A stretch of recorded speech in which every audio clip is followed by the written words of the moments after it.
The morning I decided to buy myself a new refrigerator was the morning everything changed. I know that sounds strange. A refrigerator, not a car, not a house, not some grand gesture toward the future.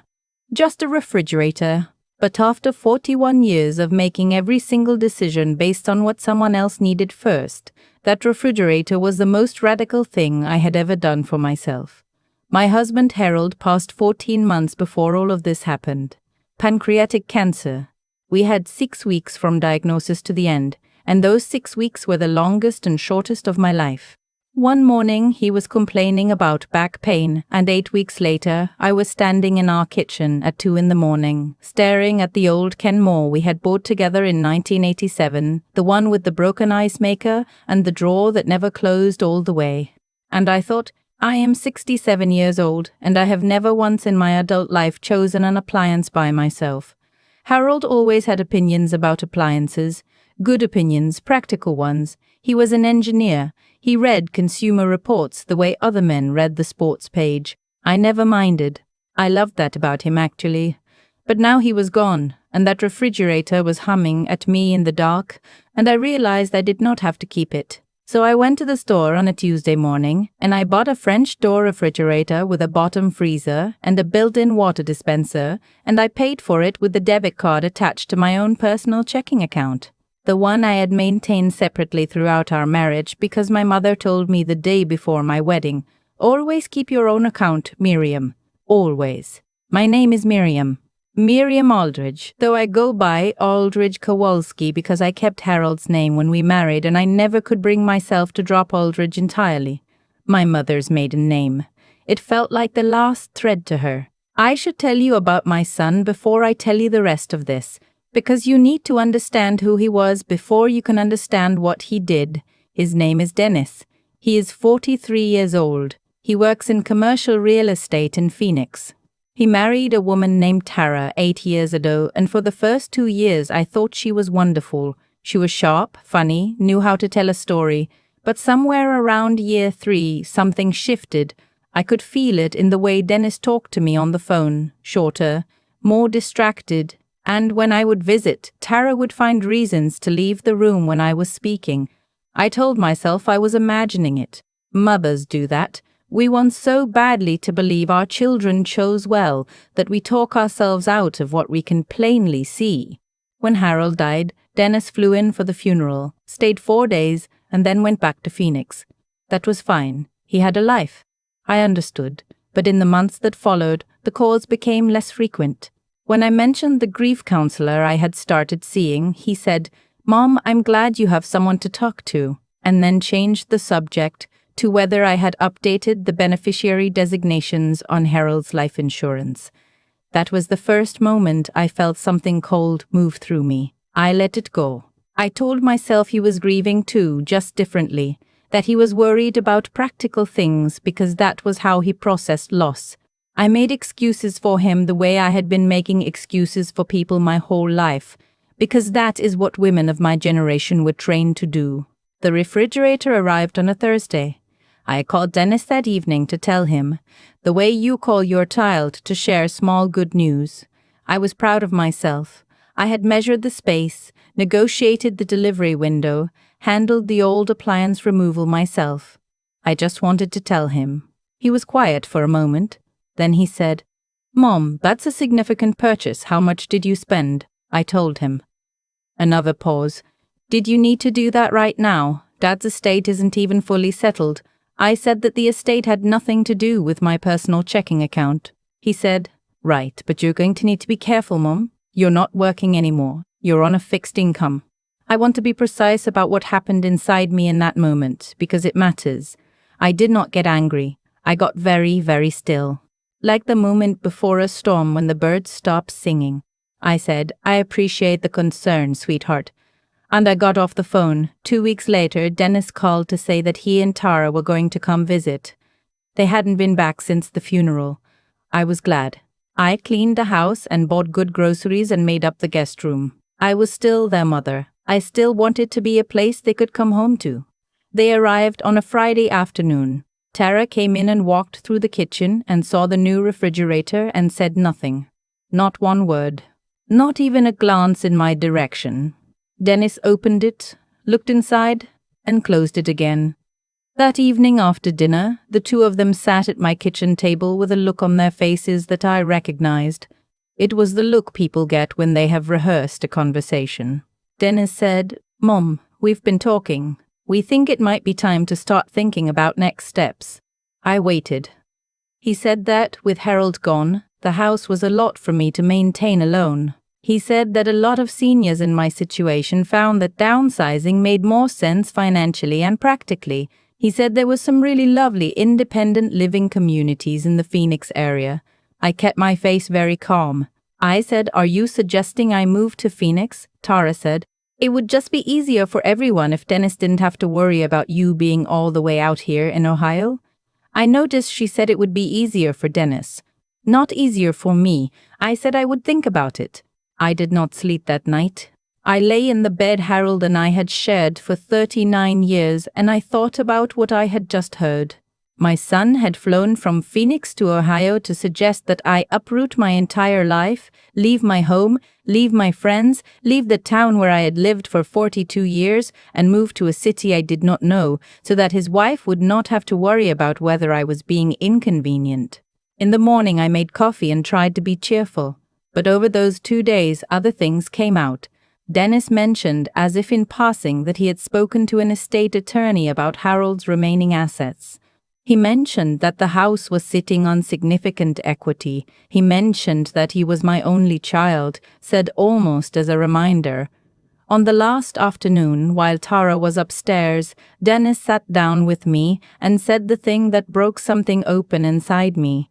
He said, "Mom, I'm not trying to be harsh, but at your age, you really should have someone managing your finances for you, someone you trust. You made a spontaneous decision about a refrigerator. What happens when it's something bigger?" I put down my coffee cup very slowly. I said, "Dennis, I was the CFO of a mid-sized accounting firm for 16 years. I managed department budgets of over $8 million. I have never been late on a bill, never carried credit card debt, and never once made a financial decision I regretted. I bought a refrigerator. I did not take out a second mortgage." He had the decency to look slightly embarrassed.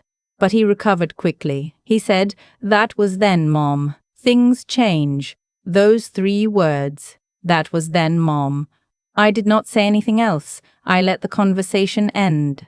I hugged my son at the door the next morning, and I watched him drive away, and I stood on my porch in the Ohio autumn for a long time. Then I went inside and I called my attorney.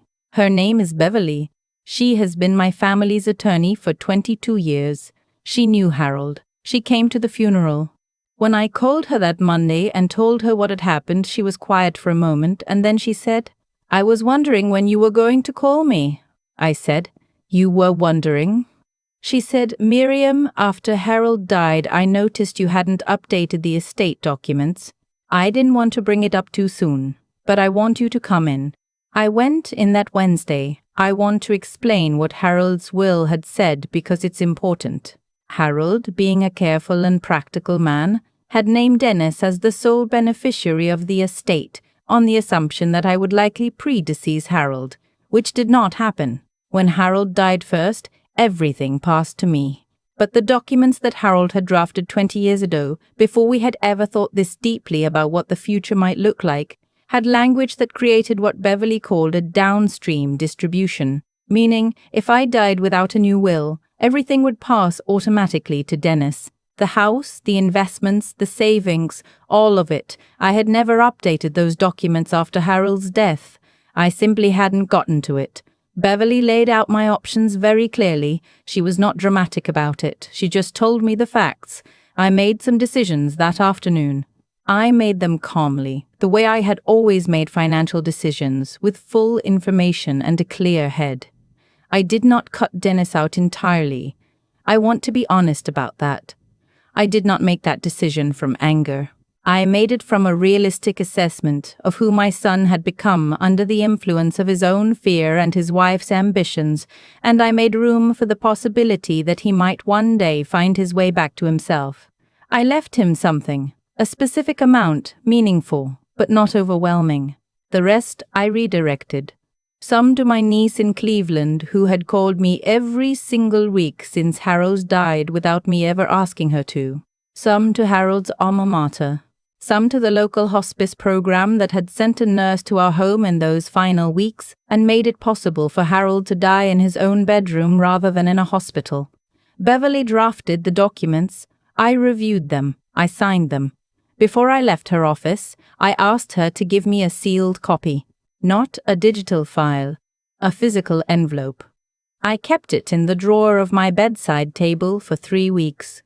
Then I moved it. Dennis called about a month after their visit. He was cheerful, almost suspiciously so. He asked how I was feeling. He mentioned that there was a lovely patio community near them in Scottsdale. He asked if I had given any more thought to simplifying. I said I had given it a great deal of thought.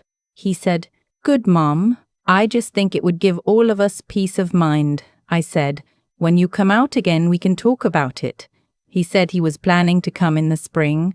I said, "Actually, why don't you come sooner? There are some things I'd like to go over with you." He came 6 weeks later, without Tara this time, which surprised me. Maybe she had something else to do. Maybe he had decided to come alone so the conversation would be easier to control.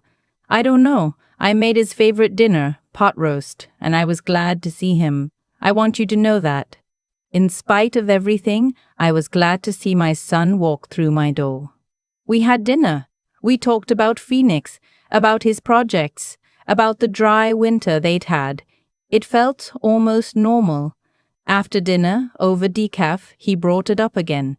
He had done more research, he said. He pulled out his phone and showed me a website for a senior living facility, private apartments, activities, a pool. I listened. I did not look at his phone. I was watching his face. He said, "Mom, I want to be realistic with you. If you sell this house now, you'd clear at least $300,000 after the mortgage payoff. That money, managed well, could fund a really comfortable retirement situation." I said, "Managed by whom?"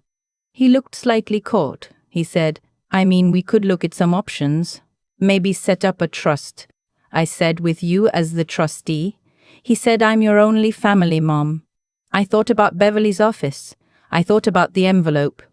I said, "Dennis, I'm not selling this house, and I've already made arrangements for my estate. I did that a few months ago." He went very still. "What do you mean?" I said. "I mean I updated my will and my financial documents. All of it. Beverly helped me. It's done." He said, "Can I ask what you changed?" I said, "You'll find out when the time comes. That's how wills work." He set down his coffee cup. I watched his face move through several expressions. He was trying to find the right angle. He said, "Mom, I just want to make sure you weren't pressured into anything, that you had all the information."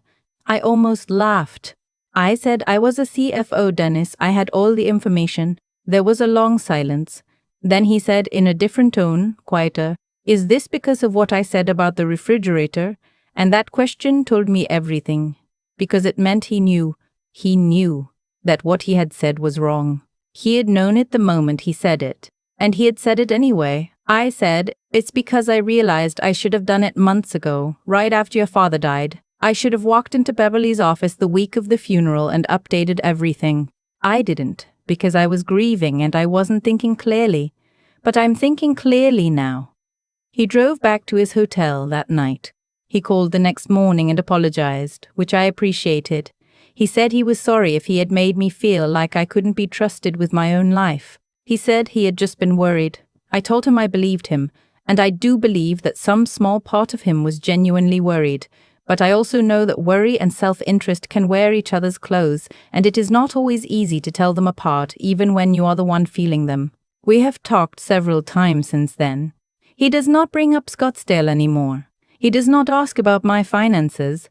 Last month he called on my birthday and we talked for almost an hour, just the two of us, the way we used to when he was in college and would call me on Sunday nights. I don't know what will happen.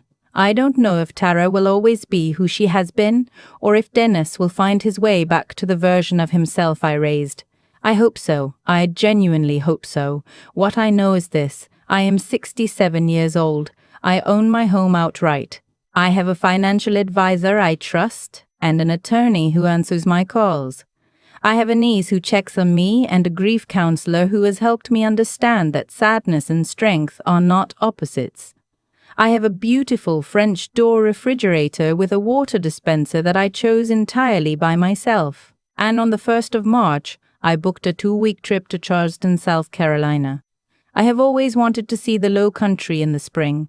Harold always meant to take me, and life kept getting in the way life does. I am going alone. I have a small hotel room 2 blocks from the water, and I have made a list of restaurants and a list of gardens I want to visit. And I have told no one what my itinerary is, because for the first time in a very long time, my itinerary is nobody's business but mine. I am not angry. I want to say that clearly. What I went through with my son was painful, but it taught me something I needed to learn. I had spent so many decades being useful to other people that I had forgotten how to be useful to myself. I had confused self-sacrifice with love, and they are not the same thing. My mother kept her own bank account because she understood something that took me until I was 67 to fully feel in my body, that the most loving thing you can do for the people around you is to never fully give yourself away. Because if you do, there will come a day when someone decides that whatever is left of you is an inconvenience, and you will have no ground to stand on. I have ground now. I know where every document is. I know who my attorney is. I know who my attorney is, and I know how to reach her. I know what my estate plan says, and I know why each decision was made. I know which accounts are mine and which carry both names and what happens to each in any scenario. And I know that the sealed envelope my attorney gave me that day is sitting in Beverly's office, safe, and that whatever happens next, I handled my own life like the capable adult I have always been. That refrigerator still makes me happy every time I open it. The ice maker works perfectly. The drawer closes all the way. Some things you just have to choose for yourself. I've had a lot of time to sit with what happened, not to replay it with bitterness, but to actually look at it the way you look at an old photograph, with some distance and a willingness to see clearly. What Dennis didn't come from nowhere. That's the part I had to be honest with myself about. I had spent years being the kind of mother who smoothed things over, who said I'm fine when I wasn't, who deferred and accommodated and made herself small so that no one around her would feel uncomfortable. I taught the people who loved me that I was manageable, that I would absorb whatever was handed to me without pushing back. And then I was surprised when my son handed me something I couldn't absorb. That's not blame. That's just cause and effect. The way we show up over a long period of time creates expectations in the people closest to us. And eventually, those expectations harden into assumptions. Dennis assumed I would go along with it because I had always gone along with things. Tara assumed there was no resistance to prepare for. They were not entirely wrong to assume it. What they didn't account for was that grief changes you if you let it. Losing Harold stripped away a lot of the noise I had been living inside, and in the quiet that was left, I finally heard myself clearly. What I heard was, "You are not done. You are not a burden to be managed. You are a woman who ran budgets larger than most people's mortgages, who raised a child alone through 2 recessions, who sat at a hospital bedside for 6 weeks and held someone she loved while he left this world. You are not someone who needs a trustee." The moment I walked into Beverly's office, I made a choice about who I was going to be for whatever time I have left. Not out of anger, not to punish anyone, just because it was the right thing to do and I had the information and the capacity to do it, and there was no good reason to wait for someone else's permission. That's what I want anyone watching this to take away, really. Not the drama of it, not the satisfaction of the reversal, but this: your competence does not have an expiration date that other people get to set for you. Your history, your judgment, your record of showing up, those things are still yours. And when someone starts to treat you like a problem to be solved, rather than a person to be respected, the answer is not to argue with them. The answer is to quietly make sure your house is in order, and then let the facts speak. Dennis and I are still in each other's lives. That matters to me. I'm not interested in a version of this story where I win and he loses, but I am interested in a version where he learns that his mother is not a liability, and I think slowly he is learning that. The calls are warmer now. He asks how I am and waits for the actual answer. I'm going to Charleston in the spring. I'm going alone and I cannot wait. Some things you have to choose for yourself. And the choosing, it turns out, is the whole point.